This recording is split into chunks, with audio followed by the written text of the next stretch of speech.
साबिक वज़ीर आज़म इमरान खान की तरफ से तोशा खाना की कीमती घड़ी बेचने का इल्ज़ाम एक बार फिर खबरों में है। जियो टीवी पर एंकर शाहजेब खानजादा ने अपने प्रोग्राम में इस घड़ी के खरीदार उमर फारूक ज़हूर नामी एक शख्स का इंटरव्यू नशर किया।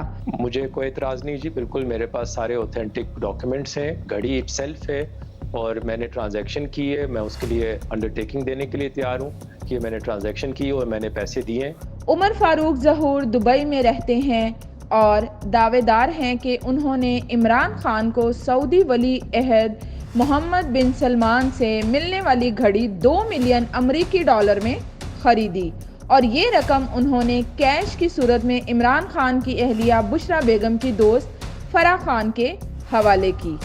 चेयरमैन तहरीक इंसाफ इमरान खान ने जियो टीवी के खिलाफ ना सिर्फ पाकिस्तान में बल्कि यूएई और बरतानिया में भी मुकदमा करने का ऐलान किया है, लेकिन देखा जाए तो इस हवाले से इमरान खान का ट्रैक रिकॉर्ड इतना रोशन नहीं। इमरान खान खुद यकीन रखते हैं कि दूसरों का काम इल्ज़ाम लगाना है, सफाई पेश करना आपका काम होता है। इसलिए कुछ अर्सा कबल फाइनेंशियल टाइम्स की एक स्टोरी के हवाले से उन्होंने अदालती कार्रवाई करने का ऐलान किया, लेकिन अमली तौर पर कुछ नहीं किया गया। 2017 में इमरान खान ने मौजूदा वज़ीर आज़म और इस वक्त के वज़ीर आला पंजाब शहबाज शरीफ पर 3 अरब रुपए रिश्वत की पेशकश का इल्ज़ाम आयद किया।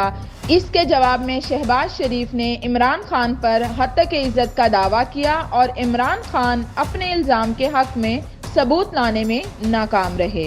इस मरतबा इमरान खान जियो टीवी या शाहजेब खानजादा के खिलाफ अदालत में जाते हैं या नहीं, ये चंद दिन में मालूम हो जाएगा, लेकिन ये ज़रूर तय है कि घड़ी की फ़रोख्त इमरान खान के लिए कानूनी से ज़्यादा इखलाकी जुर्म साबित हो रहा है।